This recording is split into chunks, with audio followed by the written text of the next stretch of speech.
Magandang umaga mula sa Pag-asa Weather Forecasting Center. Ito ng ating update sa magiging tayo ng panahon sa susunod na 24 oras. Wala pa rin tayong minomonitor na low pressure area o anumang sama ng panahon, kaya nananatiling maliit yung tsansa na magkaroon tayo ng bagyo sa mga susunod na araw. At sa kasalukuyan, tatlong weather system ang umiiral sa ating bansa. Una, itong Intertropical Convergence Zone o yung salubungan ng hangin mula sa Northern at Southern Hemisphere umiiral sa may Mindanao at Palawan. Ito namang Northeast Monsoon o yung malamig na hanging amihan ay nakakaapekto dito sa areas ng Northern Luzon. At for Metro Manila at nalalabing bahagi na ating bansa, itong Easterlies o yung mainit na hangin galing sa Karakatang Pasipiko, yung weather system na umiiral sa ating areas. At makikita natin ngayong madaling araw pa lamang, may mga naobserbahan na tayong mga makakapal na kaulapan dito sa southern portions ng Pilipinas.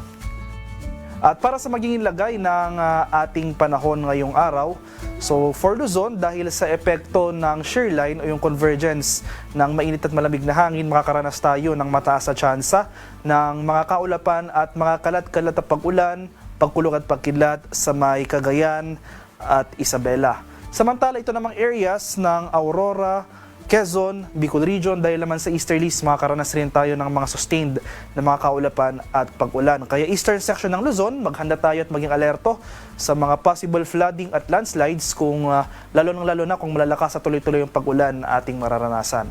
For Metro Manila and the rest of Luzon, generally fair weather ang ating inaasahan ngayong araw. Partly cloudy to cloudy skies, pero nandiyan pa rin yung mga tsansa ng mga usual afternoon to evening na mga rain showers or thunderstorms. Sa areas naman ng Palawan, Visayas at sa Mindanao, so generally improving conditions sa ating inaasahan dito sa central and eastern sections ng Visayas. At bumaba na rin yung axis ng ating ITCZ na kung saan Mindanao at Palawan na lamang yung naapektuhan nito.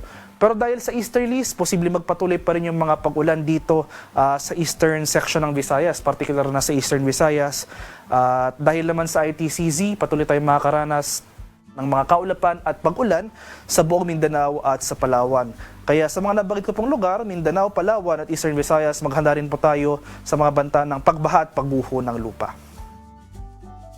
Sa kalagayan naman nating karagatan sa kasalukuyan, walang nakataas na gale warning. Pero iba yung pag-iingat pa rin sa ating mga kababayan na maglalayag, especially sa northern and western seaboards ng Luzon dahil for the next 24 hours, posible pa rin tayo makaranas dyan ng katamtaman hanggang sa maalong karagatan. Para naman sa ating 4-day weather outlook, so yung magiging lagay ng ating panahon sa mga susunod na araw, bukas, araw ng Martes, may inaasahan tayong surge o yung pagbugso ng northeast monsoon. So may kalakasan yung surge na ito.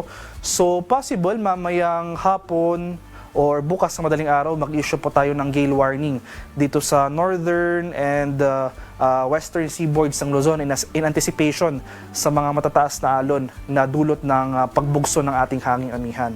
And for Tuesday to Wednesday, dahil nga sa epekto ng ITCZ, so yung ITCZ further pang mag-shift southward yung axis nito, so itong southern section na lamang ng Mindanao at Palawan, possibly yung areas na maapektuhan ng ITCZ starting tomorrow. So mababawasan na rin yung mga pag-ulan sa malaking bahagi ng Mindanao, pero magpapatuloy pa rin yung mga kaulapan at pag-ulan, particular na dito sa area ng Davao Region, Soxargen, Barm at Zamboanga Peninsula. Dahil naman sa epekto ng shear line, asahan pa rin natin yung mga pag-ulan.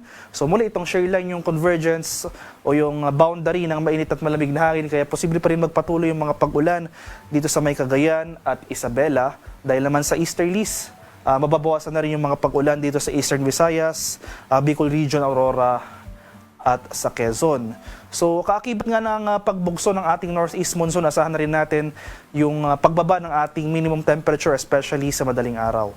Pagsapit naman ng Thursday to Friday ay mas tuluyan pang lalakas yung ating northeast monsoon. So possible malaking bahagi na ng Luzon yung or more in particular itong main ng Luzon, malaking bahagi na yung makakaranas ng epekto ng northeast monsoon. So kaakibat nito yung pagbaba ng ating thunderstorm activity, especially sa hapon o sa gabi for the western section ng Luzon area.